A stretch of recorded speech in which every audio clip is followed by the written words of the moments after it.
Este segmento es presentado por StellarBet, donde juegan las estrellas. Es por eso que tenemos, para hablar de esta terrible situación, al jefe de prevención de la Corporación Nacional Forestal, CONAF, Rolando Pardo Vergara. Rolando, muy buenos días. Buenos días, muchas gracias por la invitación. Le voy a partir haciendo una pregunta. ¿Qué es lo anormal de lo que ha sucedido? Va a parecer un poco rara, pero no es tan anormal. La zona de Penco, Lirquén, Tomé, muy similar a la condición que existe tal vez en San Antonio, Valparaíso. Son zonas que están expuestas a una condición de riesgo permanente. Por dos razones principales. Uno, porque están insertos dentro de una zona de interfaz, esta relación vegetación-infraestructura.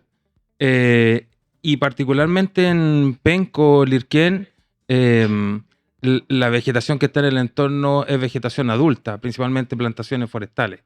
Por lo tanto, siempre Penco, Lirquén y la zona que se vio afectada ha sido considerada una zona de alto riesgo. Ahora, hace 20 años, cuando llegábamos a los 30 grados de temperatura, nos preocupábamos. Y esas eran las condiciones extremas.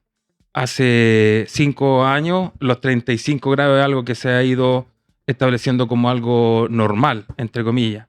Y las últimas 2-3 temporadas, las temperaturas fácilmente en algunas zonas llegan a los 40 grados. Y eso, ayer Talca entiendo que registró 41. Y eso hace estas condiciones de temperatura que la vegetación esté absolutamente disponible a que cualquier fuente de energía, una chispa, un fuego, una vela, una fogata, un asado, sea suficiente como para la suficiente energía para transformarse en un fuego. Y como hay alta continuidad y carga de vegetación, particularmente en las zonas donde hay plantaciones forestales, los fuegos que allí se presentan tienen una propagación muy rápida.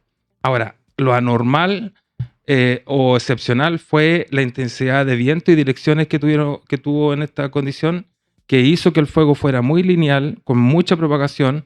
El viento no solo aporta oxígeno, inclina la llama y hace que se propague rápido, sino que también traslada del propio incendio a gran distancia material encendido. O sea, la temperatura alta y el viento... Condiciones meteorológicas en un escenario de alto riesgo como el territorio que se gesta en la región del Biobío. El 30-30-30. No me gusta el 30-30-30. Es Ya, muy antiguo. bueno. Es muy antiguo. No lo estamos usando técnicamente dentro de la CONAF. Es un indicador, pero como decía, era en los años 80 cuando la condición de riesgo era 30 grados. Hoy día ya quedó obsoleto.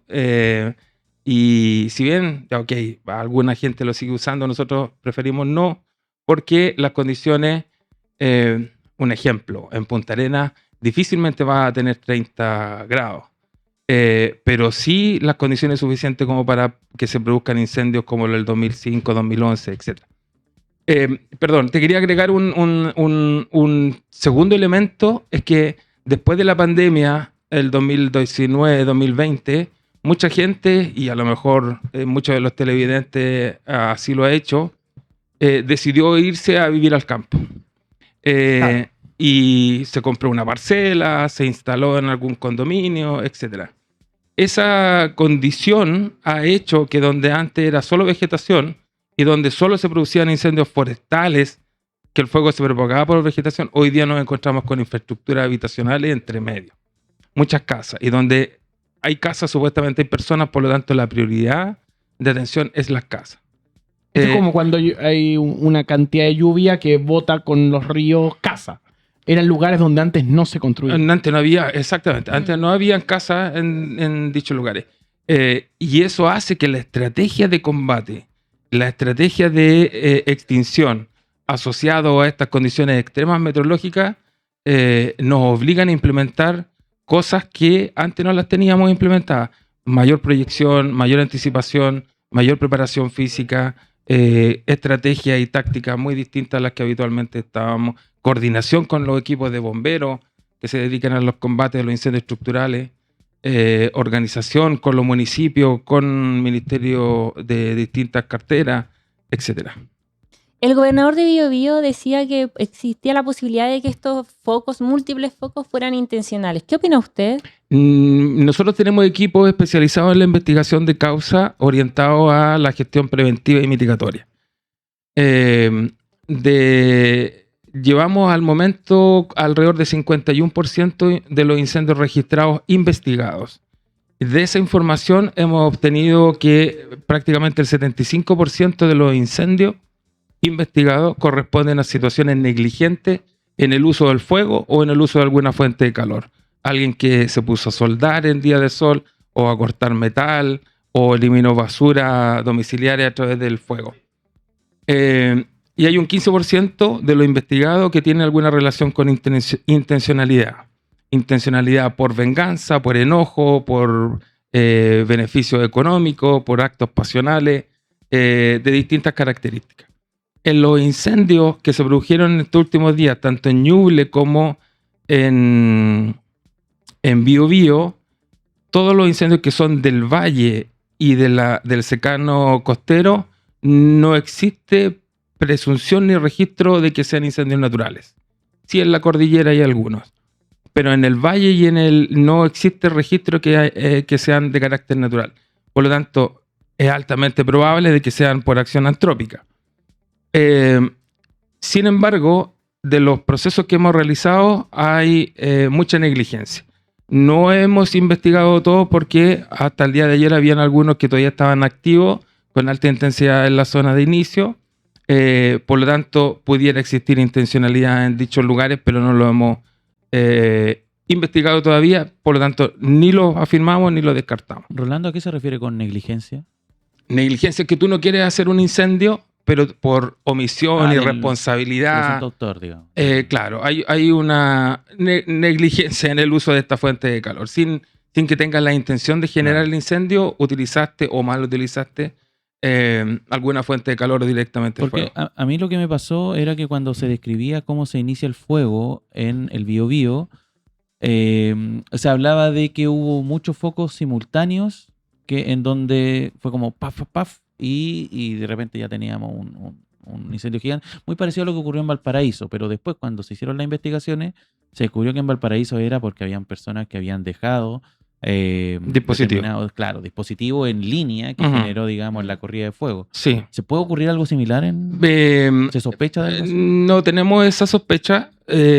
Mira, solo hay mucha información que no puedo compartir porque es parte de los procesos de investigación que nosotros colocamos a disposición de las entidades persecutoras, Ministerio Público, y si ellos lo solicitan a las policías.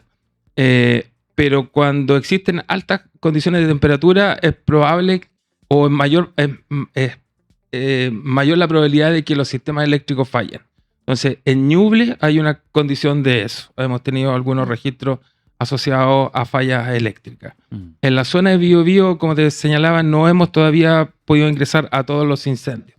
Pero hay algún grado de negligencia y no descartamos intencionalidad tampoco porque no hemos llegado a los puntos de inicio de dichos lugares. Perfecto. Ahora, efectivamente, esta condición de simultaneidad no es en el mismo espacio, hay una cercanía, pero no es en el mismo espacio, no es dentro, al ejemplo que colocabas tú en Valparaíso, que fueron kilómetros uno del otro, claro, o a una distancia relativa en el mismo camino. Esa condición no existe acá, no está acá presente en el escenario que estamos viviendo ahora. Fueron focos más cercanos, digamos. En el caso de Biobío son más distantes. ¿Ok? Entonces, puede haber intencionalidad, pero no asociada, no necesariamente asociado uno de otro de los incendios que se registraron en estos días. Perfecto. Rolando, hay una pregunta que siempre se hace todo el mundo. De hecho, justamente estaba revisando un reportaje que hizo la BBC hace algunos años sobre la condición, y se lo quiero preguntar directamente. ¿Cuánta responsabilidad hay respecto del tipo de vegetación que en el fondo circunda esta ciudad? Porque habla mucho de las especies pirófitas, de lo que es el pino, el eucalipto, que en general son las que bordean y que secan el suelo. Sabemos un poco el proceso que hacen, que hace que en el fondo sea más probable que ahí se inicien incendios. ¿Cuánta responsabilidad hay de eso? ¿Y cómo se podría, digamos, no sé si regular, replantar, si hay condiciones para algo similar ahí, porque también esto es parte de una industria, que es la industria forestal, que es la que en el fondo explota ese tipo de madera para generar, digamos, recursos económicos. ¿Cómo lo ven ustedes? Sí, me hiciste hartas preguntas. Vamos a tratar de responderlas todas. Como principio, todo material orgánico, todo vegetal puede entrar en ignición y combustión. ¿Okay? Unas requieren menos energía para inflamarse y otras liberan menos o más energía una vez que están inflamadas. Hago esta distinción porque la gente que vive en el campo y sabe que la leña de pino es una leña que no sirve para calefaccionar porque tiene muy baja generación de energía. Distinto es el eucalipto, que por ejemplo los viejos de campo, digo viejos con cariño, dicen no le echa mucho eucalipto porque te puede reventar la estufa. Eso quiere decir que el eucalipto particularmente, una vez que entra en combustión, tiene una alta liberación de energía. ¿Ya? Pero en términos generales, todo material vegetal puede entrar en ignición. Y hago esta distinción porque no es necesariamente el árbol que utilice, sino que es la condición en la que se pone en el terreno.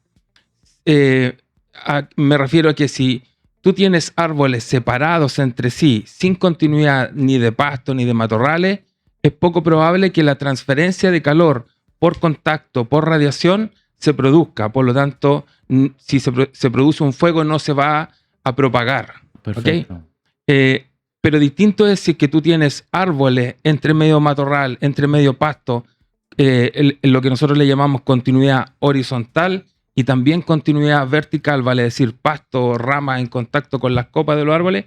Cuando tú tienes esa condición, es altamente probable de que existiendo la energía suficiente para que se produzca el fuego, tenga un efecto en cadena, vale decir, se sigue transmitiendo la energía para que el fuego se siga produciendo.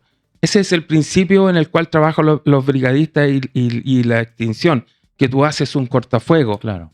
Tú cortas la continuidad horizontal y vertical en alguna parte para que el fuego no se siga transmitiendo hacia los aledaños. Ahora, a lo que tú me preguntas, tuvimos un desafío muy fuerte después del 2017 con los incendios grandes en Maule y Biobío. Sí. Cómo manejar principalmente este terreno con grandes cargas y grandes continuidades. ¿Okay? Se estableció un protocolo de plantaciones que fue una especie de acuerdo entre la academia, el sector productivo, las instituciones fiscalizadoras, y que se estableció que había que generar espacios de discontinuidad aledaños a infraestructuras habitacionales, aledaños a caminos, aledaños al lugar donde hay tendido eléctrico o donde hay infraestructura de alto valor social, posta, algún tipo de infraestructura. Y eso ha avanzado significativamente e importantemente, pero nos queda un terreno muy grande en que no está regulado por ley, porque hay propietarios que no tienen plan de manejo, por lo tanto no les podemos exigir nada. Hay inversionistas que colocan plantaciones en algunos lugares y nunca lo manejan porque no simplemente quieren hacer una inversión. Cuando dice inversionista, ¿se refiere a las mismas forestales? No necesariamente a las grandes empresas forestales, sino que alguien que tiene un recurso y quiere invertirlo y la mejor decisión es una plantación forestal y invierte en eso y lo deja que crezca hasta pasados los 15, 20, 30 años y no hace procesos de manejo forestal, no hace podas, no hace raleo, no hace extracción como para cortar esta continuidad. Ese es un foco que hoy día no tiene regulación. Y se presentó en un proyecto de ley de prevención de incendios justamente enfocado a que las personas generen en estos espacios de interfaz, en esta relación vegetación-poblado, que se definan, que existan realmente estas zonas de interfaz, que en esas zonas se coloquen medidas restrictivas algunas, que la materialidad de construcción sea distinto, de que los procesos de colocación de vegetación tengan alguna regulación. En términos generales, todo predio que tiene plan de manejo tiene obligadamente alguna medida de prevención y mitigación establecida. ¿Okay? La complicación mayor son aquellos predios que no están dentro de algún plan de manejo que simplemente plantaron, o un bosque nativo que simplemente lo tienen ahí como espacio de conservación, por ejemplo. Ujú. No tenemos las herramientas como para regular que ellos realicen medidas preventivas y mitigatorias. Pero hay dos combustibles que por donde parten el 80% de los incendios, que son pastos y matorrales. Y eso tampoco hoy en día, excepto algunas comunas que tienen algunas ordenanzas municipales, no hay quien las pueda regular. Por lo tanto, tú, vecino mío, tienes una parcela y no quieres cortar el pasto, no tengo ninguna, salvo que sean aquellas comunas, insisto, que tengan ordenanzas municipales, no existe ninguna entidad que te pueda obligar o regular y decirte tienes que cortar el pasto.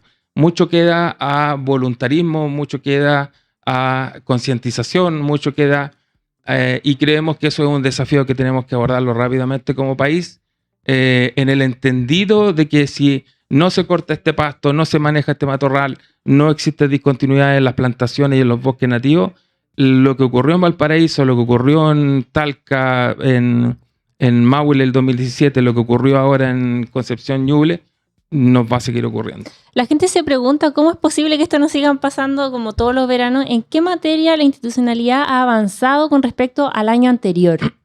Porque hubo una ley de incendios que se aprobó no hace mucho. Quedó en su segundo trámite. No ha terminado. Está aprobado. No. Está en su segundo trámite administrativo. En ese proyecto de ley estaba abordado lo que te estoy contando, en el sentido de que que se identificaba la zona de interfaz y obligaba a la gestión. Pero no ha sido aprobado, está en la Comisión de Hacienda en este momento del Senado. Perfecto. Rolando, Me hizo una pregunta y no Sí. se la contesté. Ah. perdón. no, por favor, la prioridad la tiene. Sí. No, que hemos avanzado significativamente en lo que mencionaba. Se establecieron protocolos. Todo instrumento de gestión forestal tiene obligación, medidas preventivas. Hemos hecho un trabajo importante, tanto del sector público como del sector privado, de la gestión comunitaria, de que la comunidad sepa que está en una condición de riesgo. Le entregamos técnicas, herramientas, conocimiento para aumentar su resiliencia y resistencia. Y coloco aquí dos ejemplos. Uno, Santa Olga. El incendio de Santa Olga que quemó Santa Olga fue de un incendio que partió a 30 kilómetros más al sur. No fue Santa Olga que generó el incendio, sino que ellos recibieron el incendio. Claro. Lo mismo Lirquén o Punta de Parra. Está a distancia de donde se originó el incendio forestal que los afectó en estos días. Por lo tanto, una cosa que hemos avanzado un montón es entregar a la comunidad conocimiento de que existen incendios, de que hay que prepararse para los incendios, y que cuando existen incendios con esta condición de incapacidad de establecer el control, hay que tomar las medidas de evacuación y de salida del lugar. Eso ha sido un avance significativo, particularmente después del 2017, pero muy fuerte después del 2023. Ahí se está comentando, de hecho, un tema que ocurre ahora en el chat, y yo también lo vi ayer en publicaciones respecto particularmente a lo que está ocurriendo en Biobío, que resulta que Penco es un territorio en donde se encontró un hallazgo de lo que se conoce hoy día y que está bien de moda, que son las tierras raras. Y hay mucha especulación respecto a eso, o sea, y particularmente con el uso de suelo post-incendio, que es una de las discusiones. Recuerdo que hace algún tiempo era una de las discusiones importantes en el Congreso respecto a qué ocurría después en esos suelos que eran arrasados por el fuego, y que de algún modo motivaban teorías de que podrían ser provocados justamente para darle después otro uso de suelo. Fundamentalmente para el tema inmobiliario se discutía ahí, pero que también puede ocurrir, pienso yo, en un contexto de que esto se puede explotar económicamente. Las tierras raras hoy día están cotizadas muy alto, y ha habido resistencia en la comunidad para que ahí se instale una planta de esas características. Lo que le quiero preguntar es, de lo que ha ocurrido hasta ahora, sabemos que es muy temprano y en general los esfuerzos están enfocados en apagar el fuego y el incendio. Pero ¿hay indicios, se puede sospechar de algo de esas características? Mira, nosotros como equipos técnicos no tenemos antecedentes al respecto, ¿ok? Pero no descartamos ni hacemos aseveración de que eso es lo que está ocurriendo. Pero sí hay que tener en cuenta algo, es que el fuego se ha utilizado desde la época colonial como una herramienta para habilitación de terreno.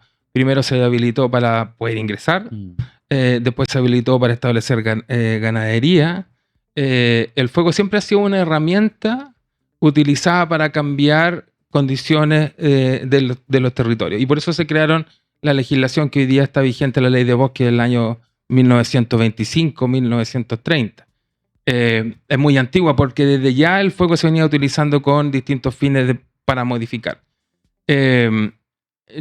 Una cosa que nosotros visualizamos, no inmediatamente, sino que con el paso del tiempo, es que en la séptima, sexta región, algo en la quinta, muchos incendios se producían para generar, entre comillas, cambio de uso del suelo, y muchos de los lugares donde hacíamos el esfuerzo para ir a combatir los incendios, hoy día están cubiertos de algún cultivo, plantaciones de frutales o viña, y eso fue modificándose no en un año, sino que en 5 a 10 años, particularmente el año 90, 2000.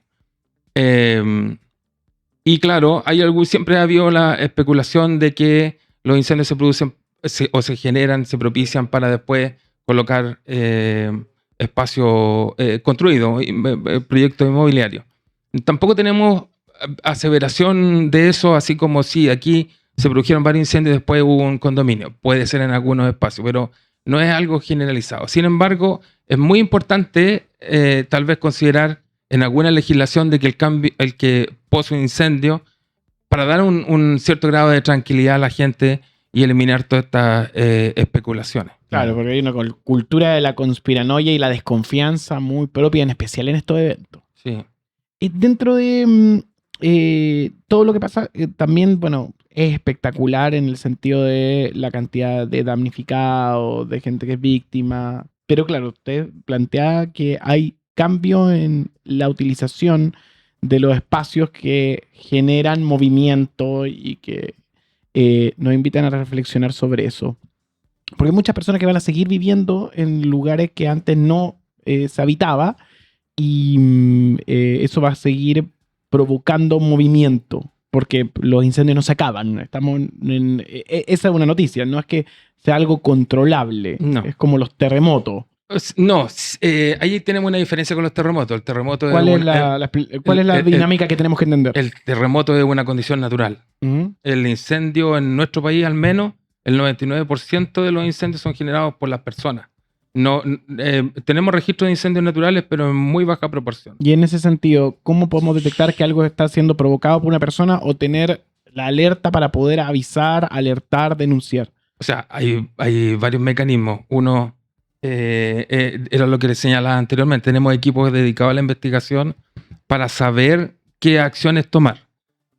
Cuando son hechos negligentes, fortalecemos la educación, la recordación, fortalecemos el que no se utilicen fuentes de calor, etc. Cuando son incendios de carácter intencional, los derivamos inmediatamente a la entidad persecutora porque es un delito. Tú tienes la intención, distinto objetivo, pero tienes la intención de generar un incendio forestal, un fuego que se propaga sin control. Quieres generar o un daño o un beneficio económico, o quieres hacer algún reclamo, alguna reivindicación o una venganza. Tú quieres utilizar el fuego con algún objetivo. Y ahí eso se constituye en un delito directamente. La otra puede ser una negligencia culposa, etc. Pero hay una diferencia en cómo abordar esa causalidad, esa motivación de fondo. Y los mecanismos, los canales de comunicación están disponibles por las policías, por el Ministerio Público, por denuncia seguro por parte del gobierno. Hay distintos canales para poder informar y canalizar dicha información. ¿Qué esperar para la lucha contra el fuego durante esta jornada? ¿Siguen siendo las condiciones ideales para que se propague el fuego? ¿Cómo están esas condiciones? Sí.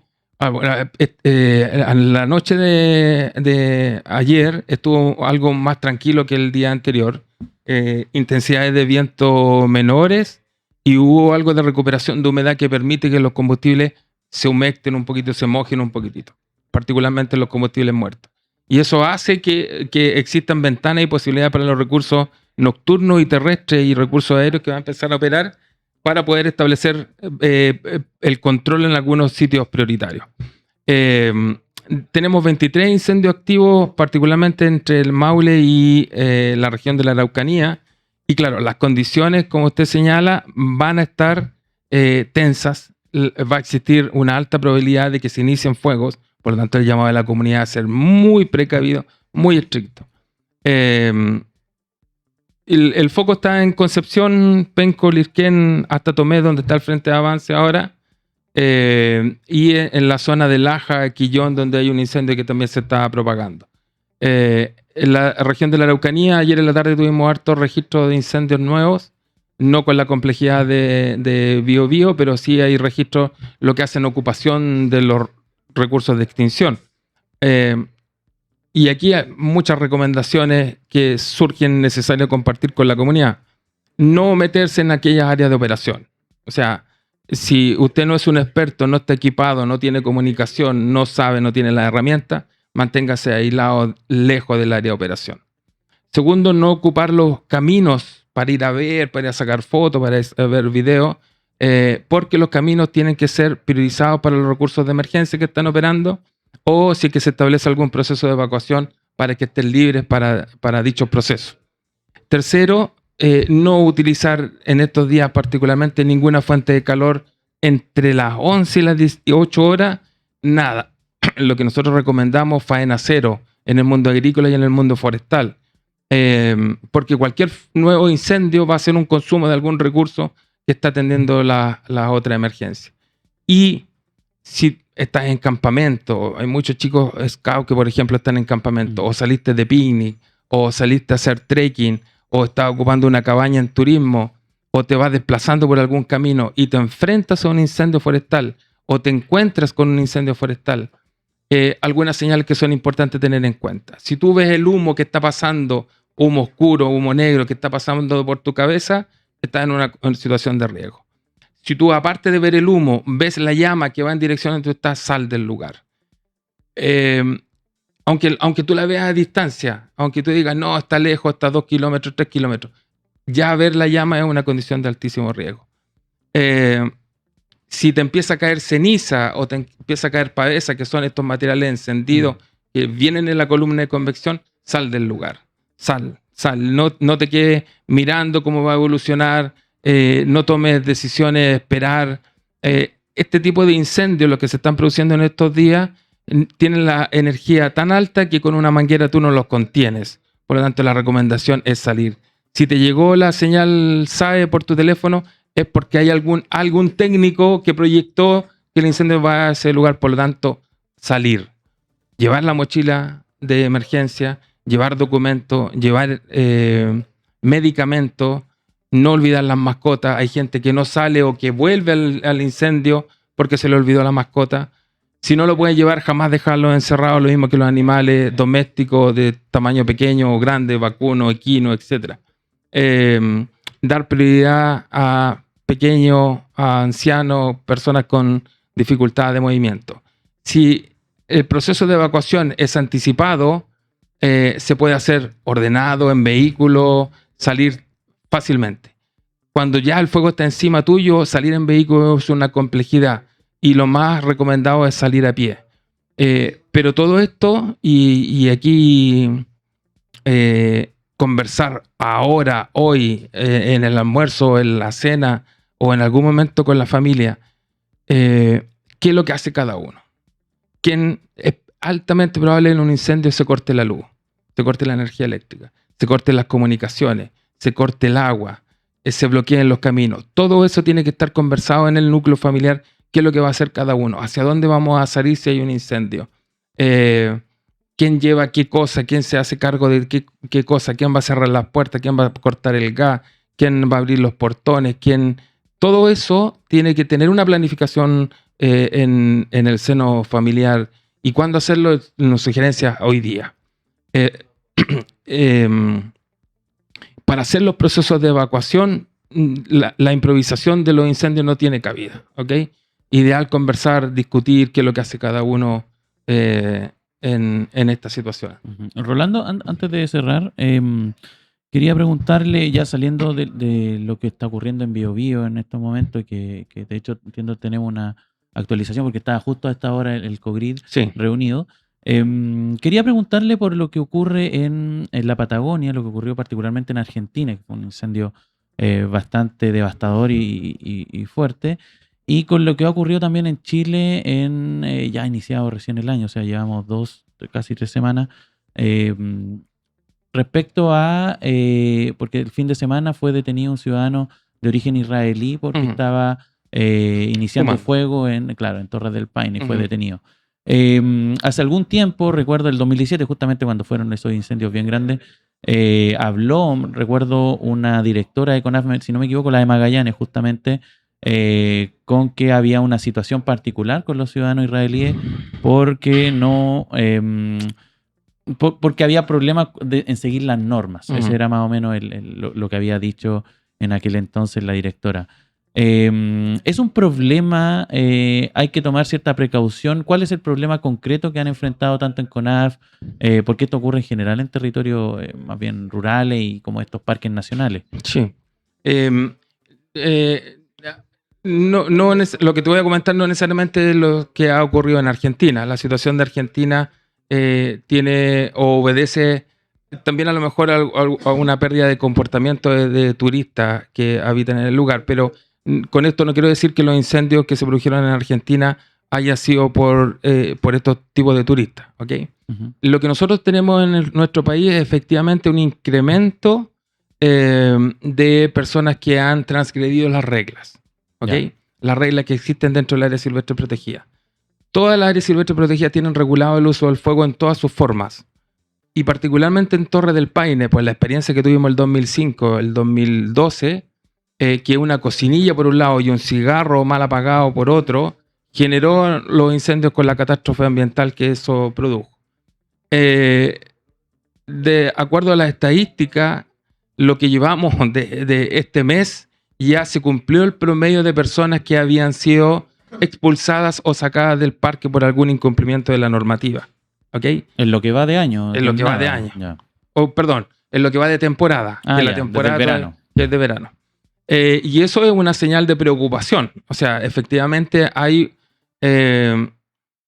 pérdidas de comportamiento de personas que se han encontrado o fumando o encendiendo fuego, encendiendo fogata y han sido sacados de la unidad, en algunos casos expulsados del país, otros puestos a disposición de las entidades persecutoras. Y aquí nuestra autoridad de CONAF dio la instrucción de que se fuera lo más estricto posible para evitar situaciones igual que lo histórico registrado. Rolando, muchas gracias por venir esta mañana a conversar con nosotros. Estamos mirando todo lo que está pasando en el sur y vamos a seguir atentos. De verdad, un placer escucharte. Muchas gracias a ustedes por el tiempo y estos espacios que muchas veces se generan cuando hay emergencia. Nosotros los agradecemos y estamos a vuestra entera disposición de hacerlo durante todo el año, que es nuestro trabajo preventivo y mitigatorio. Así que agradecemos y estamos a vuestra entera disposición. Muchas gracias. Muchas gracias.